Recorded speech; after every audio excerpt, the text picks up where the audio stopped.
Hello बच्चों, कैसे हो? उम्मीद है मेरे प्यारे रसगुल्ले मज़े में होंगे और तैयारी बेहतर चल रही होगी। आपकी तैयारी को बेहतर बनाने के लिए आ गए हैं बिक्कू भैया। तो स्टार्ट करते हैं। आज का गोल क्या है पहले देख लेते हैं।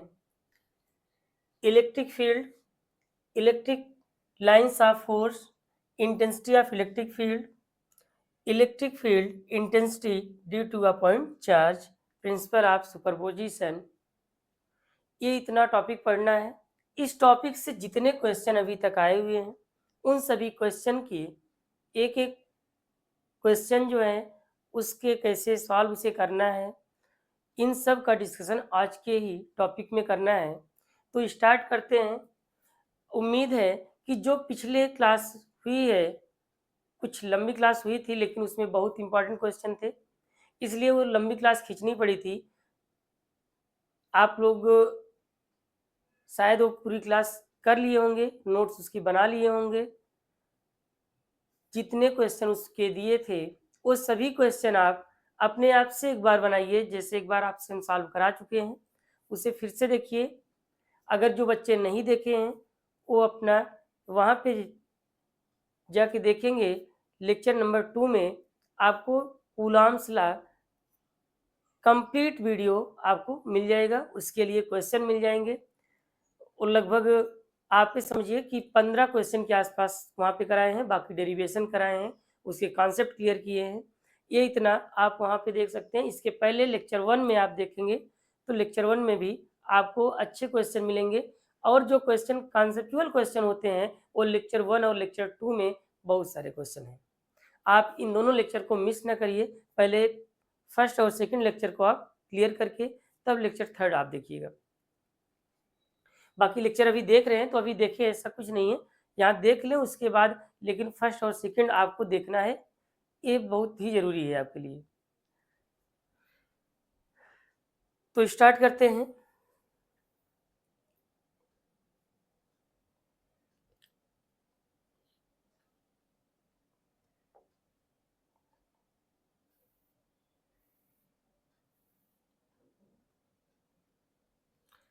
फर्स्ट हेडिंग अगर हम देखते हैं तो फर्स्ट हेडिंग की बात करते हैं विद्युत क्षेत्र। फर्स्ट हेडिंग की बात करें तो क्या है?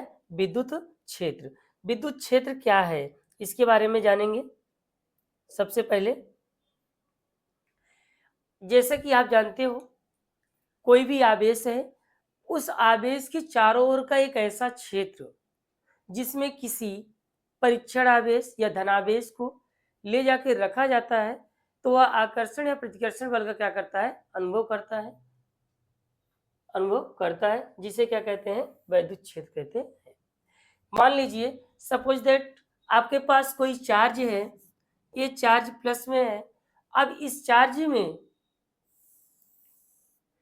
चार्ज का कोई ना कोई क्या होगा? एक फिक्स एरिया बन जाएगा।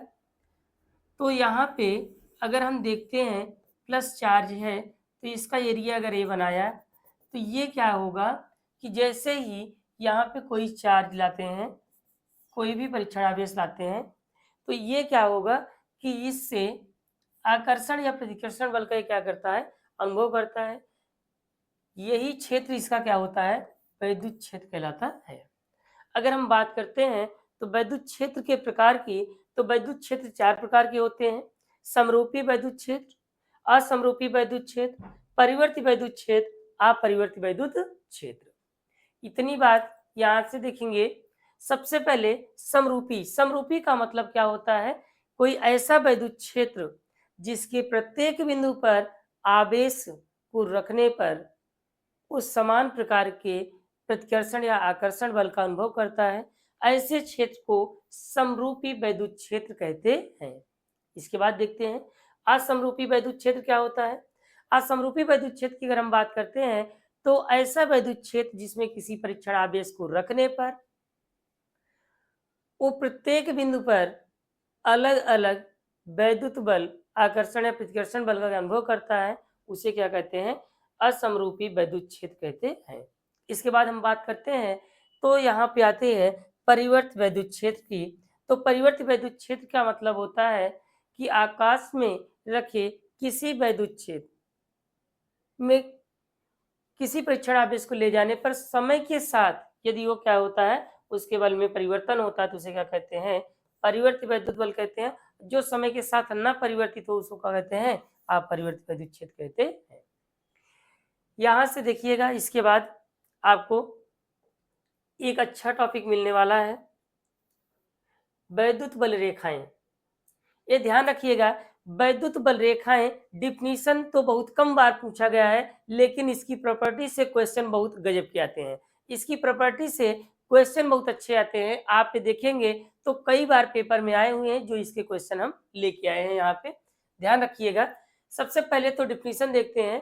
तो फैराडे के अनुसार क्या कहा गया है, वैद्युत बल रेखाएं, ये कह रहा है कि विद्युत बल रेखा वैद्युत क्षेत्र में खींचा गया, वैद्युत क्षेत्र में खींचा गया, वैद्युत क्षेत्र में खींचा गया वह काल्पनिक निष्कोण वक्र है जिस पर एक स्वतंत्र व पृथककृत एकांक धनावेश चलता है। ये किसने बताया था, फैराडे साहब ने आपको बताए थे। इसके बाद यहाँ पर एक नोट पॉइंट है, ये जरूर याद रखिएगा, जो आपको हम नोट करके लिखवाते हैं, ये पॉइंट जरूर याद रखिएगा, ये बहुत ही जरूरी है। अगर हम बात करते हैं तो यहां से आप देखेंगे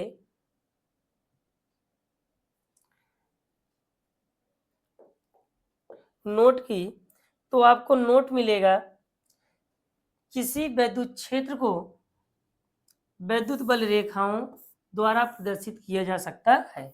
कोई भी वैद्युत क्षेत्र है उनको वैद्युत बल रेखा के द्वारा हम प्रदर्शित कर सकते हैं। ये जैसे है, ये अगर है तो इसका मतलब है एक समान वैद्युत क्षेत्र यहाँ पर प्रदर्शित कर रहा है। बात इतनी क्लियर हुई है।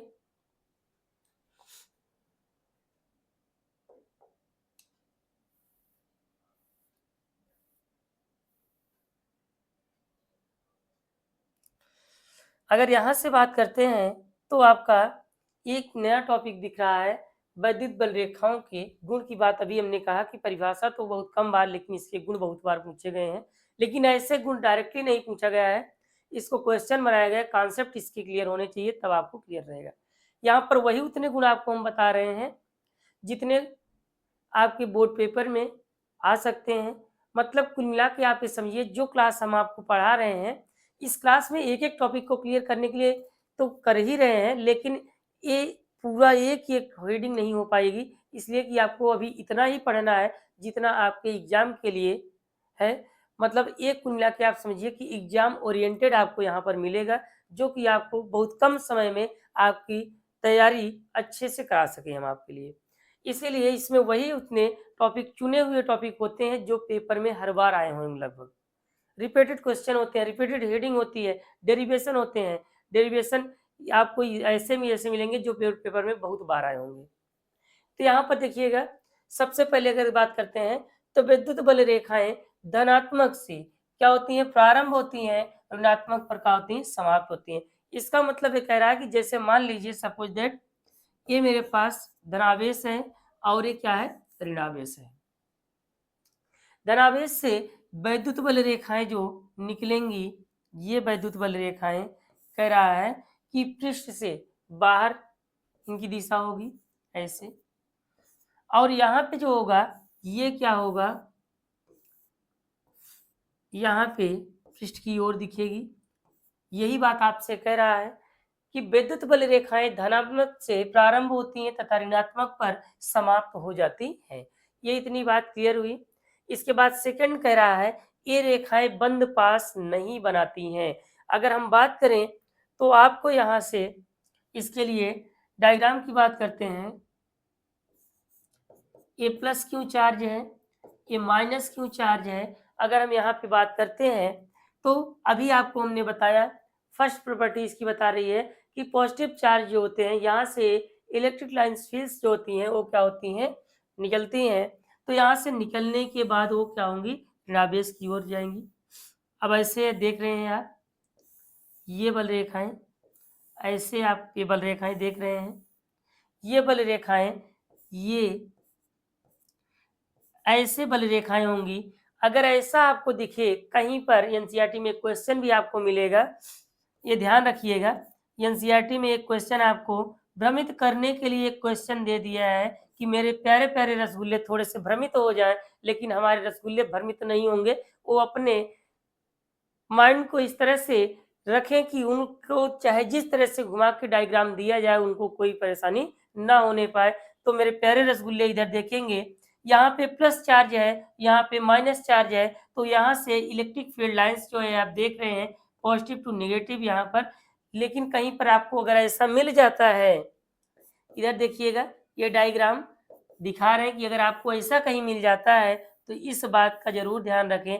अगर ऐसे है, ये वैसे दिखा रहा है, तो ये पूरी तरीके से आपको गुमराह करने के लिए दे रहा है। ये आपकी बात ये समझ में आनी चाहिए कि यहाँ पर कह रहा है कि पॉजिटिव चार्ज से नेगेटिव चार्ज की बात कर रहा है, तो यहाँ से आप देख रहे हैं कि पॉजिटिव से नेगेटिव, लेकिन यहाँ पे नेगेटिव से क्या हो रहा है, पॉजिटिव हो रहा है। इस कॉन्सेप्ट को बहुत अच्छे से क्लियर करके रखिएगा, क्योंकि एनसीईआरटी क्वेश्चन दे रखा है एक्सरसाइज में, आप वहां से देखेंगे तो आपको बहुत अच्छे से क्लियर हो जाएगा। लेकिन इसकी प्रॉपर्टी आपको पता होगी तभी क्लियर हो पाएगा, नहीं तो नहीं हो पाएगा।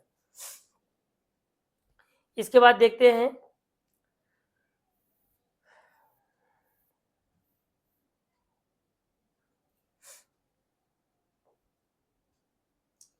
इसके बाद क्या कह रहा है, विद्युत बल रेखाएं एक दूसरे को प्रतिच्छेद नहीं करती हैं। बहुत ही इंपॉर्टेंट है ये प्रॉपर्टी, बहुत इंपॉर्टेंट है ये। क्वेश्चन पेपर आप उठा के देखेंगे, प्रीवियस ईयर अंसाल उठा के देखेंगे तो क्वेश्चन आया हुआ है। लेकिन क्यों नहीं काटते हैं ये आपको वहां पर बताना है। यहाँ पे तो गुण है, आपको बता दिया कि विद्युत बल रेखाएं जो होती हैं एक दूसरे को प्रतिच्छेद नहीं करती हैं, लेकिन क्यों नहीं करती हैं ये आपको जानना है। तो यहाँ से देखते हैं कि अगर मान लीजिए कि कोई विद्युत बल रेखा है, ये वैद्युत बल रेखा अगर है और ये वैद्युत बल रेखा इसको अगर कहीं पर प्रतिच्छेद कर रही है, तो कह रहा है कि ये ऐसा संभव नहीं हो सकता। क्यों नहीं हो सकता? क्योंकि जहां पर ये प्रतिच्छेद बिंदु है, यहाँ से अगर इस पर से रेखाएं खींची जाएंगी तो ये क्या होगा कि इनकी अलग अलग दिशा को प्रदर्शित करेगा, जो कि यह संभव नहीं हो सकता है, जो कि यह संभव नहीं हो सकता। ये ध्यान रखिएगा। इसके बाद क्या कह रहा है, बल रेखाओं के भीतर लूप का निर्माण नहीं होता है। कोई भी बल रेखा होगी तो उसके भीतर लूप का निर्माण नहीं होता है। जैसे कि आप ये देख रहे हैं पॉजिटिव और एक है निगेटिव है। यहाँ से बल रेखाएं अगर ऐसे निकल रही हैं तो ये बल रेखाएं निकल रही हैं, तो यहाँ पे ध्यान रखिएगा कि ये बल रेखाएं ऐसे ही निकलने के बाद, अभी इसके पहले आपने यहाँ पर गुण देखा कि ये बल रेखाएं ऐसे निकल रही थी, तो आप यहाँ से हमें लगता है कि याद कर पा रहे होंगे कि बल रेखाएं जो ऐसे निकली थी उस टाइम पे यहाँ से पॉजिटिव टू नेगेटिव, यहाँ पे भी वही दिख रहा है, लेकिन यहाँ पे गुण में थोड़ा सा बदलाव किया है। बल रेखाओं के भीतर लूप का निर्माण नहीं होता। वहां पर आप पढ़े थे कि बल रेखाएं बंद लूप नहीं बनाती हैं। मतलब इसके भीतर कह रहा है कि कोई किसी प्रकार का लूप नहीं होता। जैसे कि अगर हम बात करें इस लूप की, तो ये किसी प्रकार का लूप का निर्माण नहीं करते हैं। ये टॉपिक याद रखिएगा, ये टॉपिक जरूर याद रखिएगा कि इस प्रकार के आपको घुमा के दे सकता है। एनसीईआरटी में आप देखेंगे तो ये भी डायग्राम आपको दिया गया है, एक्सरसाइज में क्वेश्चन है, वहां पर आप देख सकते हैं। आपको हम बार बार कहते हैं कि आप अपने पास नोट्स और बुक लेके बैठा करें, आप इसके बाद वीडियो को ओपन किया करें, ताकि आपको जो टॉपिक हम बता रहे हैं उसको नोट डाउन करते चलिए, ताकि आपको सॉल्व करने में बहुत ही आपको मदद मिल सकती है इससे। इसके बाद देखिए क्या कह रहा है, विद्युत बल रेखाओं का घनत्व अधिक होने पर विद्युत क्षेत्र प्रबल होता है तथा घनत्व कम होने पर प्रबलता घटती है। तो ये ध्यान रखिएगा। इसके कहने का मतलब है कि अगर हम बात करते हैं, ये विद्युत बल रेखाएं अगर ऐसे निकल रही हैं, ये विद्युत बल रेखाएं अगर ऐसे निकल रही हैं, तो ये आपको ध्यान रखना है कि ये बल रेखाएं जो आप यहाँ पे देख पा रहे होंगे, ये बल रेखाएं ऐसे ही अगर हम बात करें कि ये और तीन बिंदु है मेरे पास, एक है ए है, एक बी है और एक क्या है, सी है। आप जैसा कि देख पा रहे हैं यहाँ पर वैद्युत बल रेखाएं क्या कह रहा है आपसे, वैद्युत बल रेखाओं का घनत्व अधिक होने पर वैद्युत क्षेत्र प्रबल होता है तथा कम होने पर क्या होता है, प्रबलता घटती है। इस टॉपिक को नोट करके रखिएगा, ये बहुत ही अच्छा कॉन्सेप्ट आपको बताया गया है। ये कह रहा है कि वैद्युत बल रेखाओं का घनत्व क्या होता है, अधिक होने पर उनकी प्रबलता बढ़ जाती है और उनका घनत्व कम होने पर उनकी प्रबलता क्या होती है, घट जाती है। तो आपसे अगर ऐसे क्वेश्चन हम बना के दे दें, कह दे मेरे प्यारे रसगुल्ले इस क्वेश्चन को सॉल्व कर दो, तो इसके ऑप्शन क्या क्या हो सकते हैं, यहाँ पे देखिएगा ऑप्शन ए, बी, सी और ऑप्शन आपका डी है।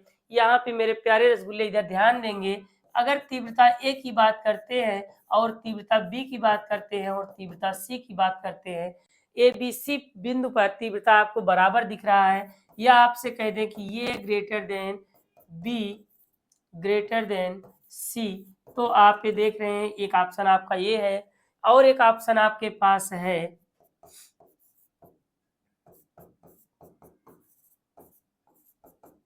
और एक ऑप्शन आपके पास है डी ऑप्शन।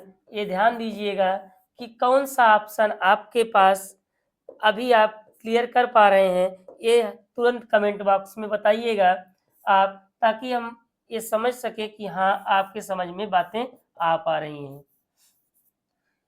आपके सामने विकल्प दिख रहे हैं, ये आपके ऑप्शन दिख रहे हैं, option A B C D में कमेंट करिए, प्यारे रसगुल्ले कमेंट करिए, जल्दी से कमेंट करिए, कमेंट करिए यहाँ पे कौन सा ऑप्शन क्लियर हो पा रहा है। जैसे कि आप देख रहे हैं, इधर देखते हैं ए और सी पर सेम है, यहाँ पर क्या है, यूनिफॉर्म इलेक्ट्रिक फील्ड है। अगर यूनिफॉर्म है तो इनमें क्या होगा, ये दोनों सेम होंगे, इक्वल होंगे, ई और सी इक्वल होगा।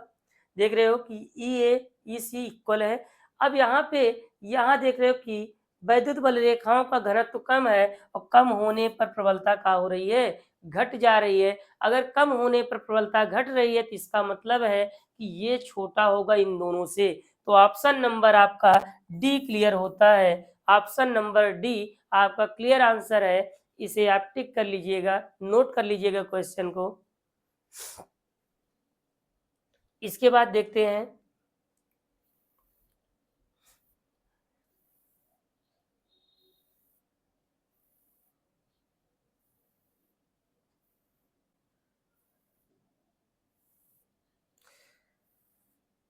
इसके बाद देखिएगा क्वेश्चन आपका आ गया है फिर से अगले गुण इसका। तो आपको मिल रहा है यहाँ पे एक बिंदु आवेश Q से उत्पन्न हुई बल रेखाओं की संख्या Q अपान एप्सिलॉन नॉट गुना होती है। ये बात ध्यान रखिएगा, जो आपसे बातें कह रहा है, एक बिंदु आवेश Q से उत्पन्न हुई बल रेखाओं की संख्या जो होती है, अगर हम बात करें आपके दिमाग में भी आ सकता है क्वेश्चन पढ़ते पढ़ते कि ये कूलाम आवेश से कितनी वैद्युत बल रेखाएं निकलती होंगी, हमको कैसे पता चलेगा। तो आप ये जानते हैं ये कैसे आपको पता चलेगा, इसके लिए वैद्युत बल रेखाओं की संख्या कह रहा है कि वैद्युत बल रेखाओं की संख्या अगर हम n करते हैं तो ये होगा Q अपान एप्सिलॉन नॉट। अब यहाँ पर मेरे प्यारे रसगुल्ले अगर आपसे एक की बात करेगा, दो की बात करेगा, तीन की बात करेगा, जितने कूलाम की बात करेगा वो आप अपने अनुसार ले सकते हैं। अगर यहाँ से देखेंगे कि आवेश ये कूलाम है, एप्सिलॉन नॉट की वैल्यू क्या होती है, एप्सिलॉन नॉट की वैल्यू क्या होती है, अगर आपको नहीं पता है तो आप लेक्चर फर्स्ट में जाके देखेंगे, एप्सिलॉन नॉट के बारे में पूरा क्लियर कर दिए हैं, टॉपिक ही क्लियर कर दिए हैं, वहाँ आप वीडियो देख सकते हैं, आपको क्लियर हो जाएगा। यहाँ पर इसकी वैल्यू फिलहाल हम बता दे रहे हैं 8.85 इंटू 10⁻⁻12, ये इतना होता है। अगर हम बात करते हैं यहाँ से तो आप इसे देख पा रहे होंगे, इसे हम लिख सकते हैं 100 और इसे लिख सकते हैं कितना 885, तो -12 है, ऊपर जाने पर क्या हो जाएगा, प्लस हो जाएगा। इसे हम इतना भी लिख सकते हैं 1000 डिवाइडेड बाई 885 इंटू 10⁻11, इतना लिख सकते हैं। अगर हम डिवाइड करेंगे तो आपको मिलेगा 1.1 समथिंग, तो कुछ ऐसे मिल जाएगा। ये आप ध्यान रखिएगा, इतने नंबर इसमें होंगे। एक कूलाम आवेश में कितनी वैद्युत बल रेखाएं उत्सर्जित होती हैं आप देख सकते हैं आपके सामने। ऐसे ही अगर हम कह दें कि आवेश 2 गुना कर दें, 3 गुना कर दें, अगर 2 गुना कर रहे हैं तो इसमें भी हम क्या कर देंगे, 2 से गुना करेंगे। अगर 3 गुना कर रहे हैं तो यहाँ भी क्या कर दिया जाएगा, 3 से गुना कर दिया जाएगा। ये इतना ध्यान रखिएगा। इसके बाद क्या कह रहा है, धनावेशित चालक के भीतर विद्युत बल रेखाएं अनुपस्थित होती हैं, परंतु ये बल रेखाएं पृष्ठ के अविलंबवत बाहर की ओर होती है। कह रहा है कि धनावेशित चालक है, कोई धनावेशित चालक है, अगर ये चालक धनावेशित है तो कह रहा है इसके भीतर तो वैद्युत बल रेखाएं अनुपस्थित होंगी, मतलब वैद्युत बल रेखाएं शून्य होंगी। इस टॉपिक को बहुत अच्छे से क्लियर करिएगा, इसका क्वेश्चन बोर्ड पेपर में आया है, अभी आपके सामने आने वाला है क्वेश्चन, ये ध्यान रखिएगा। फिर यहाँ पे कह रहा है कि वैद्युत बल रेखाएं पृष्ठ के अविलंबवत बाहर की ओर होती हैं। वैद्युत बल रेखाएं पृष्ठ के अविलंबवत क्या होती हैं, बाहर की ओर होती हैं, मतलब ये 90 डिग्री। ये इतनी बात क्लियर हुई है क्या, समझ में आ रहा है? बस आज बहुत ही छोटी क्लास आपको देने वाले हैं, ये ध्यान रखिए बस, क्योंकि आपको लंबी क्लास देने पे आप बहुत लंबे समय तक बैठ नहीं पा रहे हैं। अभी तो हैबिट हो जाएगी तो बैठ जाएंगे, क्योंकि रसगुल्ला है, रसगुल्ला पिचक्के आ रहे हैं, ठंडी का सीजन आ रहा है। हाँ? इधर देखिए,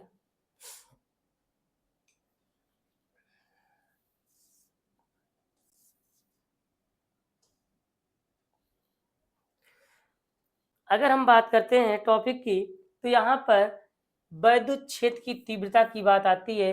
वैद्युत क्षेत्र की तीव्रता किसे कहते हैं, वैद्युत क्षेत्र की तीव्रता क्या है, डिफिनीशन पेपर में आ चुकी है, कई बार पूछी गई है, तो डिफिनीशन आपको याद रखना है, इसके फार्मूले को आपको याद रखना है, और आप इसके साथ साथ इसके यूनिट को याद रखना है, जो कि बहुत ही इंपॉर्टेंट है। यहाँ पर देखिए क्या कह रहा है, वैद्युत क्षेत्र, वैद्युत क्षेत्र के किसी बिंदु पर प्रति एकांक परीक्षण धनावेश पर लगने वाले बल को उस बिंदु पर वैद्युत क्षेत्र की तीव्रता कहते हैं। फार्मूला होता है E equal to F upon q naught. क्या होता है, E equal to F upon q naught होता है। ये ध्यान रखिए, ये किस प्रकार की राशि है, ये सदिश राशि है, और इसका मात्रक अगर हम बात करते हैं तो न्यूटन पर कूलाम होता है। एक मात्रक और होता है वोल्ट पर मीटर, क्योंकि उसके लिए फार्मूला आपको मिलता है V अपान डी या V अपान यल। यहाँ से देखिएगा, अगर वेक्टर फॉर्म में इसी की हम बात करते हैं तो ये हो जाएगा एफ नॉट क्यू नॉट। ये देख रहे हैं, vector of F upon q not, इस तरह से हम इसको लिख सकते हैं।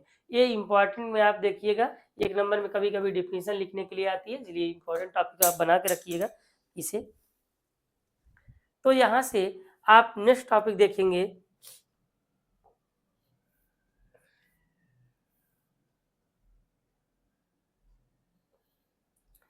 इसके बाद है वैद्युत क्षेत्र की तीव्रता की दिशा। तो वैद्युत क्षेत्र की तीव्रता की दिशा क्या होती है, आप ये जानते हैं, कोई धनावेश है तो उसमें तीव्रता की दिशा पृष्ठ के अविलंबवत बाहर की ओर होती है, पृष्ठ के अविलंबवत बाहर की ओर। अभी अभी आपने गुण में भी देखा है। तो यहाँ पर आप देख रहे होंगे, देख पा रहे होंगे कि आपके सामने एक डायग्राम है, ये आपको समझाने के लिए कि प्लस है तो इस पृष्ठ के अविलंबवत बाहर की ओर, और नेगेटिव चार्ज है तो पृष्ठ के अविलंबवत अंदर की ओर होती है। ये आपको ध्यान में रखना है। अगर मान लीजिए कि आपके दिमाग में आ रही होगी, सर बैठे बैठे अब आपके दिमाग में भी आ रही होगी कि सर ये बताइए, अगर मान लीजिए कोई बैटरी है और सेल है तो उसमें कैसे हमको पता चलेगा। ये तो मान लीजिए कोई आवेश है, आपने कहा कि धनावेश है, उस पृष्ठ के अविलंबवत बाहर की ओर, ऋणावेश है तो अंदर की ओर। लेकिन हमारे पास अगर मान लीजिए कोई सेल या बैटरी है, कहा है सेल या बैटरी है, तो उस सेल या बैटरी की अगर हम बात करते हैं तो उसमें कैसे होगा, क्या होगा, तो उसके लिए अगर देखते हैं यहाँ पर कुछ है तो आपको हम दिखाते हैं तुरंत।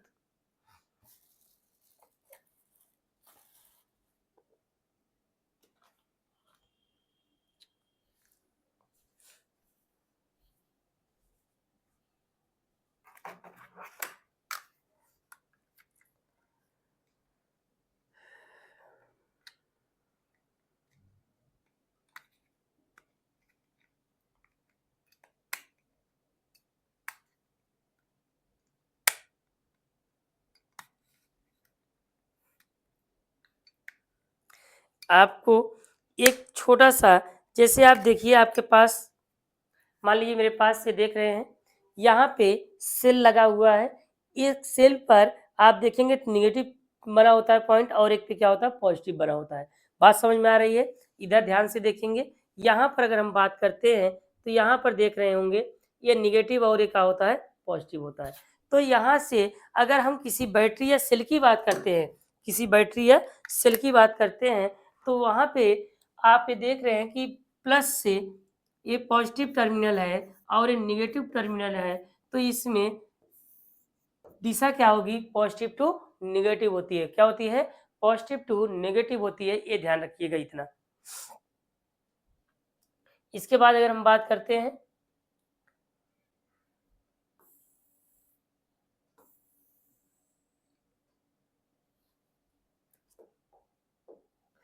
यहाँ से बिंदु आवेश के कारण विद्युत क्षेत्र की तीव्रता, बिंदु आवेश के कारण विद्युत क्षेत्र की तीव्रता का हमें यहाँ पे डेरिवेशन करना है।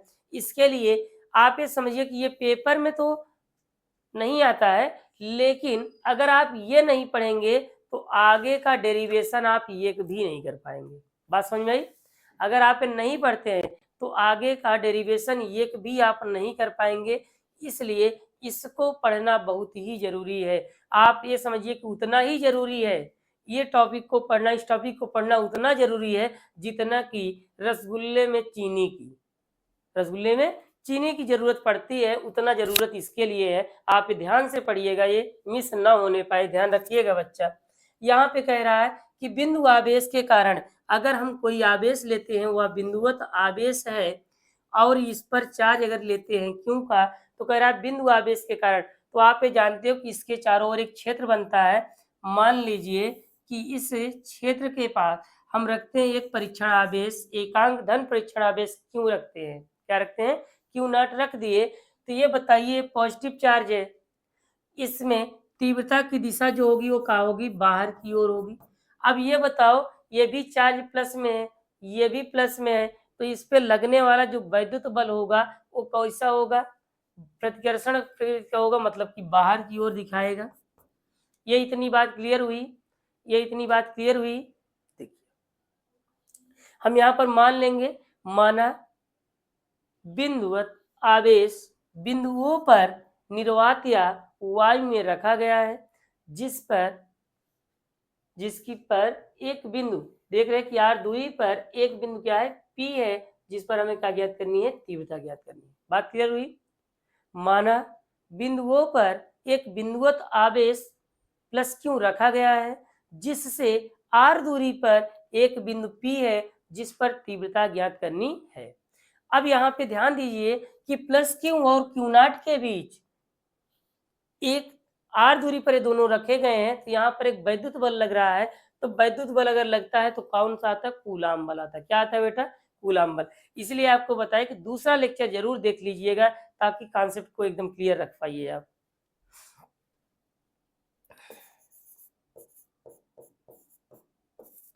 कूलाम बल से फार्मूला होता है F इक्वल टू के Q1 Q2 अपान आर स्क्वायर से। तो इतनी सी अगर हम बात करते हैं तो इसी पे हम रखेंगे F equal to 1/4 pi epsilon naught Q naught upon r square. इतनी बात समझ में आई? तीव्रता की परिभाषा भी पढ़ाए थे, तीव्रता की परिभाषा से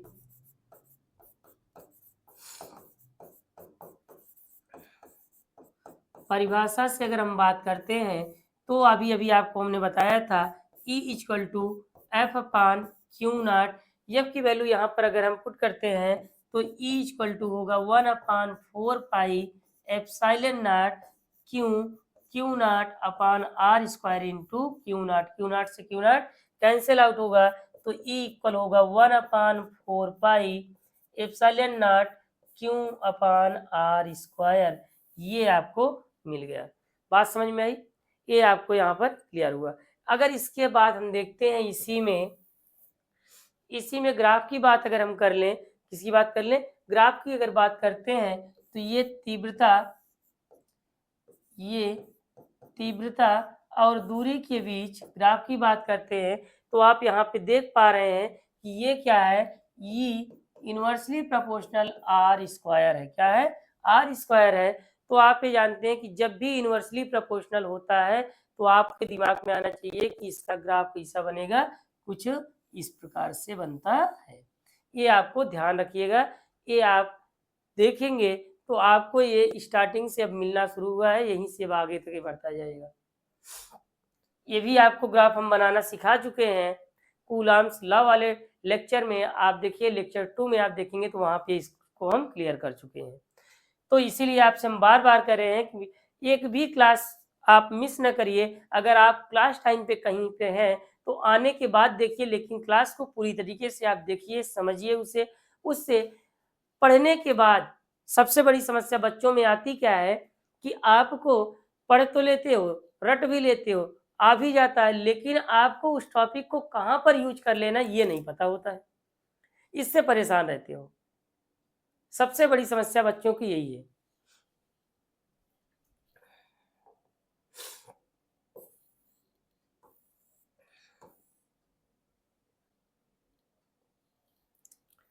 अगर यहाँ पे हम बात करते हैं तो कह रहा है कि विद्युत क्षेत्र की तीव्रता के लिए अध्यारोपण का सिद्धांत।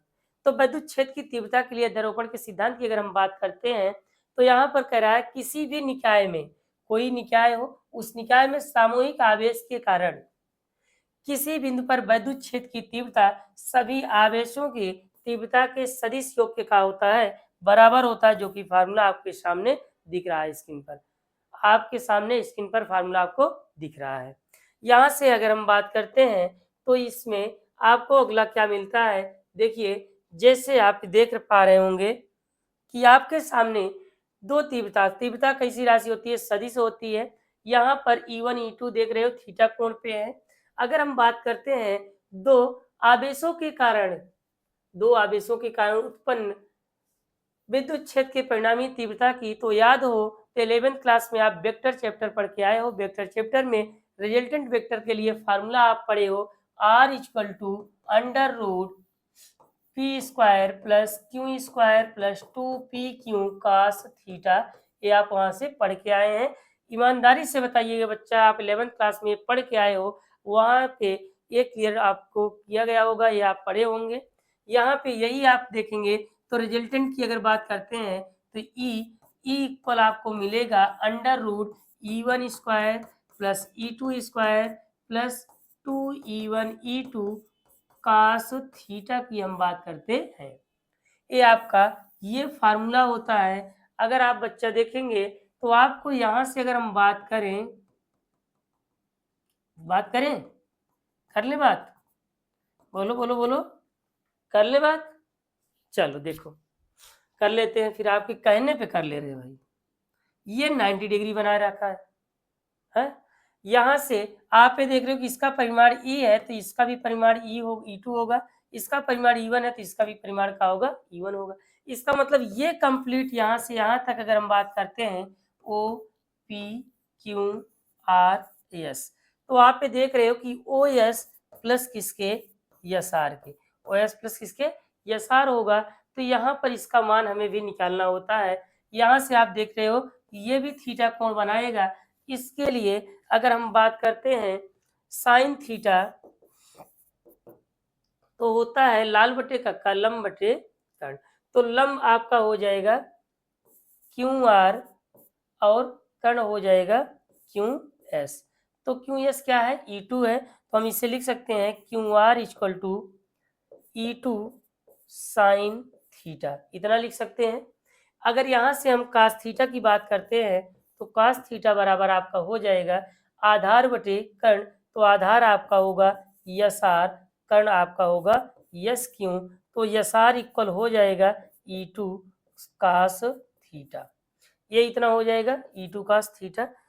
तो यहाँ से आप देख पा रहे होंगे E1 plus E2 cos theta, ये पूरा होगा। तो यहाँ से अगर हम टेन फाई की बात करते हैं तो टेन फाई बराबर होता क्या है, लंब बटे आधार, मतलब कि क्यू आर बटे ओ आर।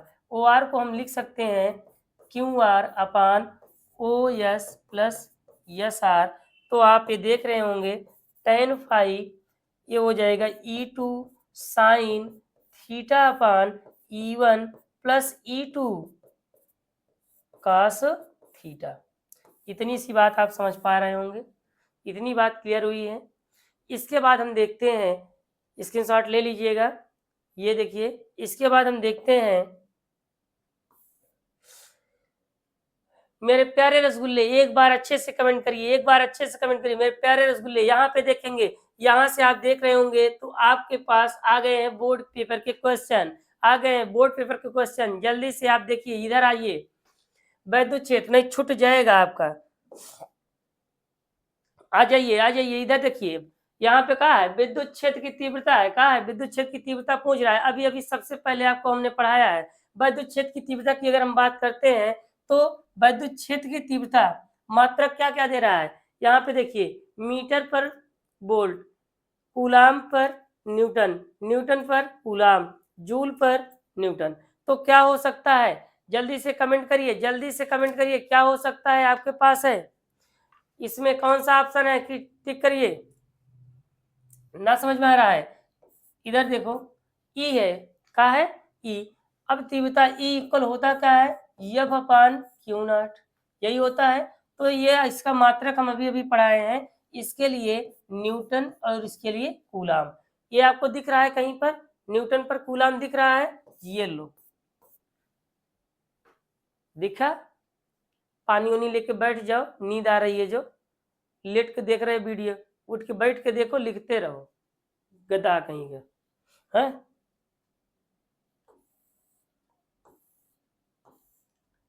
इधर देखो, अगला क्वेश्चन देख रहे हो, ये है कह रहा है धातु के आवेशित गोले के पृष्ठ से गोले के अंदर केंद्र की ओर जाने पर विद्युत क्षेत्र की तीव्रता का मान होता है। ये आप देख रहे हैं, सब जगह शून्य रहता है, बढ़ता है, घटता है, उतना ही रहता है, मतलब नियत रहता है। अभी अभी हमने आपको गुण पढ़ाते समय बताया कि चालक के भीतर तीव्रता अनुपस्थित होती है। आपको हमने बताया वहां पर क्या होता है, वैद्युत बल रेखाएं क्या होती हैं, अनुपस्थित होती हैं। तो यहाँ पर वैद्युत बल रेखाएं नहीं है, तो यहाँ पर क्या होगा, वैद्युत क्षेत्र की तीव्रता भी नहीं अनुपस्थित होगी। कैसा होगा, सब जगह का रहेगा, शून्य रहता है, सब जगह का रहता है, शून्य रहता है। बात समझ में आई, सब जगह का रहेगा, शून्य रहता है। नेक्स्ट क्वेश्चन की बात करें,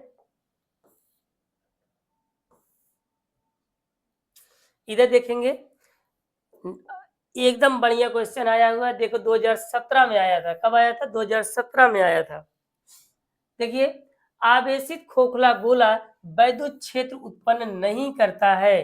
वैद्युत क्षेत्र कहाँ पर उत्पन्न नहीं करता है, कह रहा है 5 मीटर से अधिक दूरी पर, 2 मीटर से अधिक दूरी पर, किसी बाहरी बिंदु पर, किसी आंतरिक बिंदु पर, कहाँ पर उत्पन्न नहीं करता है, बताओ जल्दी से, कहाँ पर उत्पन्न नहीं करता है। आप ये देख रहे हैं, कहाँ पर वैद्युत क्षेत्र उत्पन्न नहीं करता है, बताओ जल्दी से बताओ।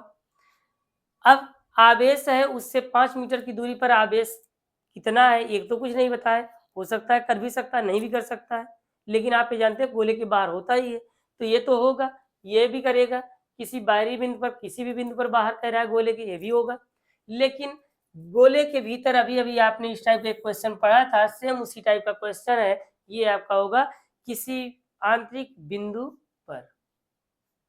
इसके बाद देखिएगा,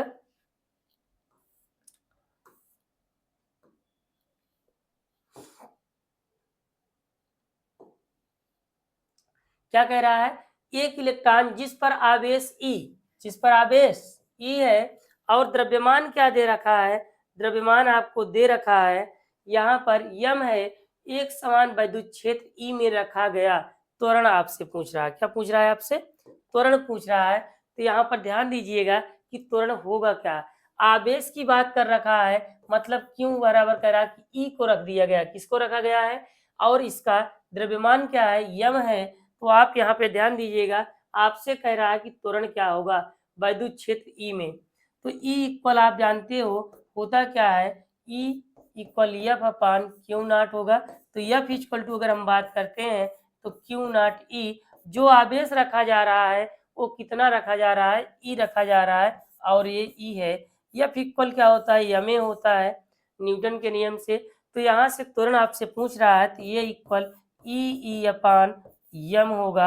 ये ऑप्शन अगर आपको कहीं पर दिख रहा है तो टिक कर लीजिए। आप ये देख रहे हैं कि बोर्ड पेपर 2023 में आया था, बहुत अच्छा क्वेश्चन है, देख रहे हैं, टिक कर लीजिए।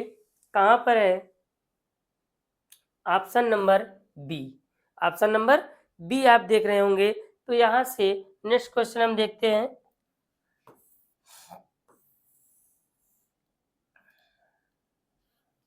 आप देख रहे होंगे यहाँ पर किसी भौतिक राशि का मात्रक, क्या कह रहा है, किसी भौतिक राशि का मात्रक v अपान एम तथा n अपान सी दोनों हो सकता है, वह भौतिक राशि कौन सी हो सकती है।